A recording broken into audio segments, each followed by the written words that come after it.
NDA की government, जिसको चंद्रबाबू नायडू, नीतीश कुमार, चिराग पासवान और जयंत चौधरी सपोर्ट कर रहे हैं, ये वक्फ बिल अनकॉन्स्टिट्यूशनल है। भारतीय जनता पार्टी का इतिहास जिस तरह के फैसले लिए अगर हम देखें, उससे कहीं न कहीं जो परिणाम भारतीय जनता पार्टी चाहती थी वो नहीं आए। भारतीय जनता पार्टी का हर फैसला वोट के लिए, अपने लोगों को खुश करने के लिए। ये वक्फ बिल आर्टिकल 14, आर्टिकल 25, 26, 29 का ग्रेव वायलेशन है। ये वक्फ बिल नहीं है, बल्कि ये वक्फ बर्बाद बिल है। ये वक्फ बिल के खिलाफ समाजवादी पार्टी है, पहले भी थी, आगे भी रहेगी। जिस तरह के संशोधन भारतीय जनता पार्टी कर रही है, वो पूरा कंट्रोल अपने पास चाहते हैं। We had a business advisory committee meeting for Lok Sabha. I had proposed before the committee that tomorrow on 2nd April we are bringing the Waqf Amendment Bill. Advocate Priya Saroj, अगर आप तख्ती लेकर आएंगे तो सदन नहीं चलेगा। मैं कह रहा हूं आप तख्ती या तो नीचे रख दें, नहीं तो सदन नहीं चलेगा। आप तख्ती नीचे रख दें, तख्ती नीचे रख दें। आप अखिलेश जी, आप इनको तख्ती नीचे लगा दें। वो पूरा कंट्रोल अपने पास, जो एडमिनिस्ट्रेटिव पावर है वो पूरा का पूरा अपने पास रखना चाहते हैं। इस देश ने वो समय भी देखा है कि जिस समय एडमिनिस्ट्रेटिव गलत फैसले की वजह से भारत की जो संस्कृति रही, भाईचारा रहा, उसके खिलाफ खाई पैदा की है। और अगर हम इनका जो फैसले लिए अगर पलट करके देखें, एंग्लो इंडियन बिल जिसमें कि सदस्य एक बनता था, चुन करके आता, वो अपॉइंट होता था, वो बिल ले लिया वापस, वो आरक्षण छीन लिया।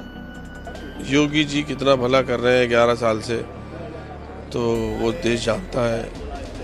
और मैं इतना ही कहूँगा कि इंसाफ का नाम लेकर जो नाइंसाफियाँ की जाती हैं वो बहुत ज़्यादा ज़्यादतियाँ होती हैं।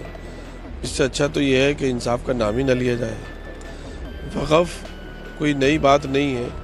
जिस दिन से सबसे पहले इंसान इस दुनिया में आए और हमारे देश में आए, वो सबसे पहले इंसान, वो उसी दिन से वक़्फ़ की तारीख़ शुरू हो गई। वक़्फ़ तो नाम है कि आदमी अपनी दया से, अपनी मन से किसी चीज़ को दान करे ऊपर वाले के लिए, वक़्फ़ शुरू हो जाता है, उसकी वैलिडिटी होती है।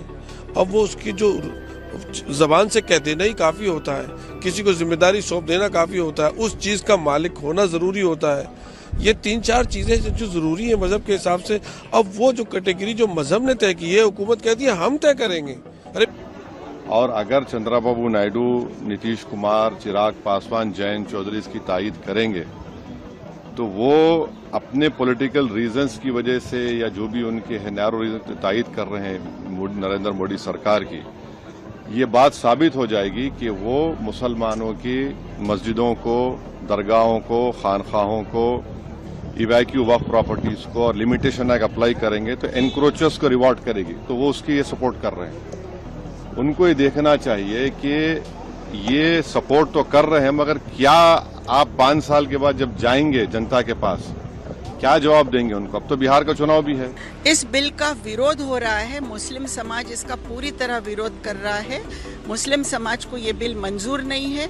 अमेंडमेंट्स के नाम पर इनके अधिकार छीनने के लिए ये बिल लाया जा रहा है और ये बिल टोटली डिस्क्रिमिनेटरी है, टोटली सेंट्रलाइज कर रहा है गवर्नमेंट, ऑटोनॉमी छीन रहा है और इसलिए ये बिल मंजूर नहीं है। हमारी पार्टी भी इसका विरोध करेगी। We all will object it. As far as IUML is concerned, we will oppose it vehemently because I don't want to say all these things now. We have already told you that it's unconstitutional and it is for the looting of Waqf property from the concerned parties. All these things are there. So in BAC what is decided is 8-hour discussion. It's a very brief. They have all said if discussion is there, we must have a very effective timing for that. It's only 8 hours they have given. That's not fair on their part. विपक्षी दल विवश हो गए, उस BAC meeting के बीच में निकलना पड़ा। आज वो माहौल हमको देखना पड़ा क्योंकि बार बार आज पूरे सत्र में विपक्षी दलों की मांगों को नज़रअंदाज किया जा रहा है। जिस प्रकार से हम एपिक रिलेटेड वोटर कार्ड पर 193 चाहते हैं उसको नकारा गया। हम महत्वपूर्ण मंत्रालयों पर चर्चा चाहते थे, जैसे रक्षा मंत्रालय, विदेश मंत्रालय, उसको नकारा गया। हम चाहते थे कि मणिपुर पे जो राष्ट्रपति शासन है उसको लेके अच्छी तरीके से चर्चा हो, उस मांग को नकारा जा रहा है। वक्फ को लेकर हम बार बार चाहते हैं कि समय दिया जाए, क्योंकि जेपीसी मीटिंग में तो क्लॉज बाय क्लॉज डिस्कशन नहीं हुआ, तो उचित समय मिलना चाहिए, उस पर भी हमारी बात नहीं सुन रही। तो लग रहा है कि लोकतंत्र की आवाज़ को सदन के अंदर कुचला जा रहा है और इसी के विरोध में